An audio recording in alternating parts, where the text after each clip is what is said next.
Welcome to Life Can Be Tricky. We're just explaining the everyday trials and tribulations that people go through and the everyday ups and downs from anybody, anywhere across the world, because we all have the same problems and we all need a way of solving them. So I hope you enjoy this. This is my death ground moment where I'm not doing it anymore. I'm changing this. I'm just so sick and tired of living the way me and my family live. We work every single fucking spare minute of the day. Today, I had to choose between getting gas, make the house warm for myself, my husband and my children, or get electric. I'm on pay-as-you-go meters. People are shocked after finding out that more than 2 million adults in the UK cannot afford to eat due to the cost of living crisis. What the hell is going on? Fuming isn't the word, I'm smiling, but inside I'm dying. Due to the cost of living and things like that nowadays, a lot of people that you wouldn't think are struggling are really, really struggling. They say inflation is down, but can people actually afford to eat? I just want to say that it's fucking wild that as a two-income household, my husband and I have come to the realization we can't afford groceries right now. We have two incomes and we cannot afford to eat, and we don't even have kids. Nobody is really winning here, and no one seems to want to talk about it, and no one is addressing how it isn't just contractors that are actually impacted. So one of the reasons the job market in the UK is so bad right now, and no one seems to be talking about it, is the changes that were made to the IR35 tax laws. Now, if you don't know what IR35 is, essentially it is a tax law that determines if someone can work as self-employed and run for their own limited company for private and public sector organisations. Now, the reason this has impacted the job market so badly is because those people who were contractors outside IR35 contracts pretty much do not exist anymore.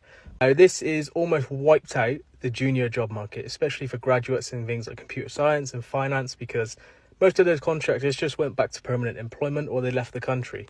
So nobody is really winning here, and no one seems to want to talk about it, and no one is addressing how it isn't just contractors that are actually impacted, it's PAYE permanent members of staff as well. Hey, well, that's my Sunday afternoon thought for you. Is anyone else fed up with this shitty country? And the cost of living? The fuck is going on? I don't know anyone that isn't struggling at the moment, and it's actually a joke. It's a joke. I work full time. I work 8 till 5, 5 days a week. I pick up weekend work and work in a bar. My boyfriend works full time, picks up weekend work, works in the evenings. And yet we've got a week and a half left till payday, and I'm worried about how the fuck I'm going to feed us. How are we going to feed ourselves? Thanks for watching Britain and the Cost. Remember to subscribe in the right bottom hand corner, and we'll see you on the next one. I really don't know what the answer is.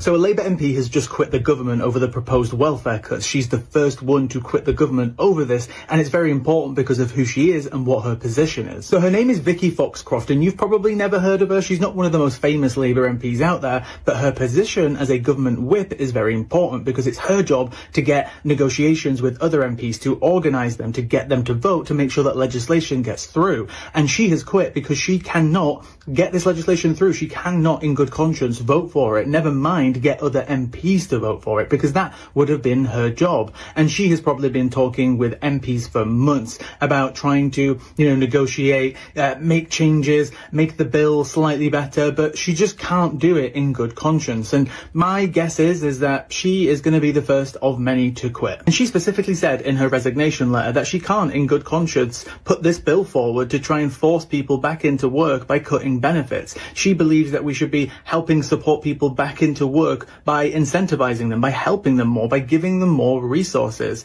And now she's quit, and probably more are going to follow. They're obviously not going to put something in, so... So if you leave the UK, do you need to tell them that you actually have left and you don't want to pay UK taxes? The answer to that question is yes. If you do a self-assessment, that will be on your self-assessment tax report, and you will put that in your residency papers. But if you are not doing self-assessment, so if you've got no other income, so no dividend income or property income, then you will do that on a P85 form. Now that P85 form means that you tell HMRC, I am moving out on the 16th of May and I will no longer be paying UK taxes because I am moving to said country and I will have said address. So it has to be very clear and consistent. This is another episode of Life Can Be Tricky. And life is getting more trickier and trickier and trickier. I can't afford to go on holiday, and I really want to go on holiday. I mean, I work 6 days a week, probably work over 50 hours a week. 50 hours a week I work. So I should be able to have a getaway. But I can't afford it. I'm getting priced out of it, and I can't get the time off work to do it. Does anyone else have these problems where you can't even just get a break to recharge your batteries and just be able to, just to refresh? Because you need it in your life. Like, I need a break because I work too hard. I just want to go away with the missus and the kids and just get a bit of time away, just so I can just remember who I am myself. You know what I mean? Sometimes you just need to do these things to remember who you are. And you lose that when you're just working 24/7, under the grind all the time, on the pump, but getting no fun, no excitement. It's not like when you're a teenager, when you could go out and like de-stress, get pissed up, go clubbing and that. When you're old and you've got responsibilities, you don't even get that time. I think mentally and physically, everybody needs a break. We work the most hours in the UK than anyone in Europe. We all deserve a little getaway. We all deserve something nice. But anyway, here's a few people having their say about how they're feeling at the moment, because not everyone's not happy. And with the government that we got and the country at the moment, I can see why everyone's not happy. Enjoy.